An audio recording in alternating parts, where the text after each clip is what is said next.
since we're speaking about leadership and lessons in leadership, empathy. And I want to understand from you the correlation between empathy and success, especially in the corporate world, because at the heart of every business is a leader who's a human being. So these emotions and these virtues come into play. Number one, is empathy a lost virtue? Number two, how imperative is it, Swamiji, for a leader to really practice that on a daily basis? Okay, let me ask all of you some questions, right? How many of you at the moment are going through some personal struggle? You may have to, you could raise your hand, you don't have to raise your hand, it's all right. How many of you experience stress at work? Because when you're a leader, there's more stress than people whom you're leading because you have to deliver. Right? How many of you have ever experienced politics at workplace? Oh, thank you. Some of you are saying, Swamiji, हाथ कैसे उठाएंगे? Politics करने वाला बगल में ही बैठा है. How many of you in your family have somebody struggling with some health issues? Thank you. How many of you here have some issues in dealing with your teenage kids and seeing how to really inspire them to really take that further step and not just be a victim of smartphone addiction? Thank you. Now, as much as all of you as leaders have these issues, that's how much the people whom you lead have these issues as well. If you go through stress, they go through stress. If you go through workplace politics because of whoever's doing it to you, they go through workplace politics at their own level. If you go through the struggles and the anxieties of what's happening at home because of a terminally ill relative, they are going through the same thing as well. If you're going through the challenges of raising children and raising them with the right value systems, they are going through that as well. And it's quite amazing to see that for us, our problems are extremely crucial and important. Could a leader turn a blind eye on the problems that the people whom he leads or she leads has, while they themselves are going through those problems? And which is precisely why I feel empathy is so crucial, because we are not leading humanoids. We are not leading machines. We are not leading robots. We are not leading stones. We are not leading dead matters. We are leading sentient, emotive human beings who have feelings, who feel bad, who feel good, who feel appreciated, valued, who feel completely demotivated, who feel motivated one day and demotivated another day, who are in a great mood one day because things have gone well and in a terrible mood the other day, just as much as we are. And that's precisely why I feel empathy is so crucial. Compassion is so crucial, not just as a human virtue, but even as organizational performance to be boosted. Because when people are treated well, when people are valued, when people are dealt with empathy and compassion, they walk the extra mile by doing more than what is expected of them. They walk the extra mile by doing what is more than what is expected of them. In the year 2007, when the economic global recession happened because of the Lehman Brothers crash, there was a company in the Midwest of America, Barry Waymiller Limited. Overnight, they lost 30% of their standing orders. That meant a loss of $10 million to them.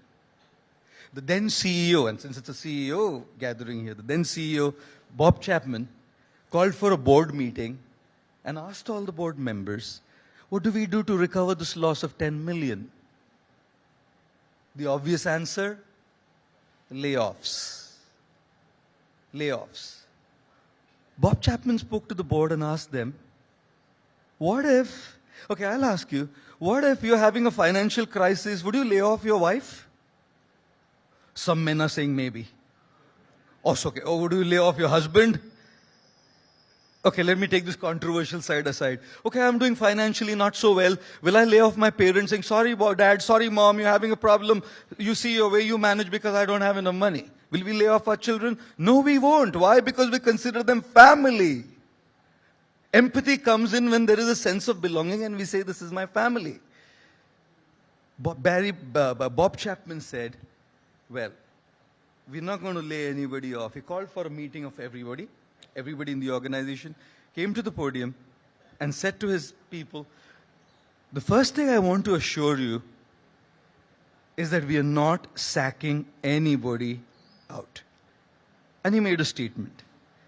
He said, wouldn't it be better for all of us collectively to suffer a little bit than some of us to suffer a lot more because of having been taken out of the organization? That's what gave rise to the Furlough Program. That we will all go on a 8 weeks of unpaid holiday.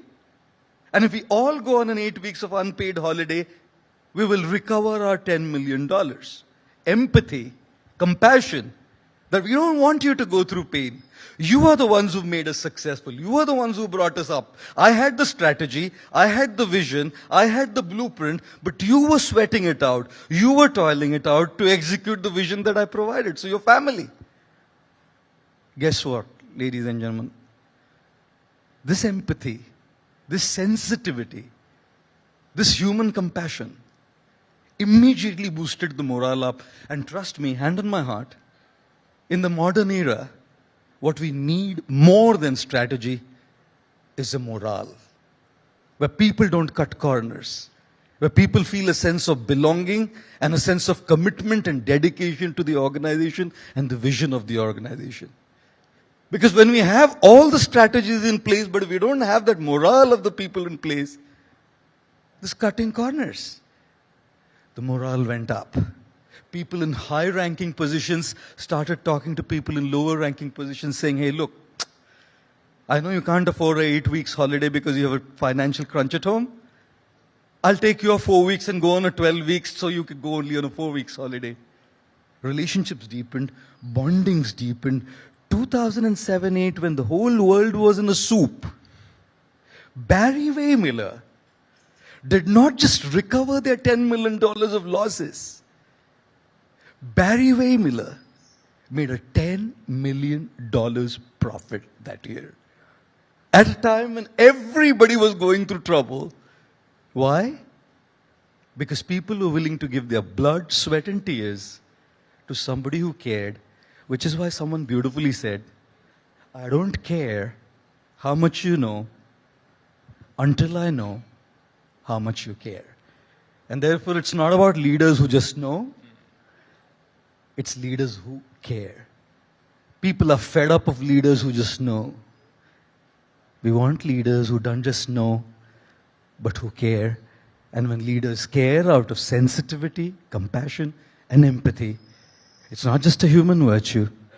It's an incredible boost to organizational performance and productivity.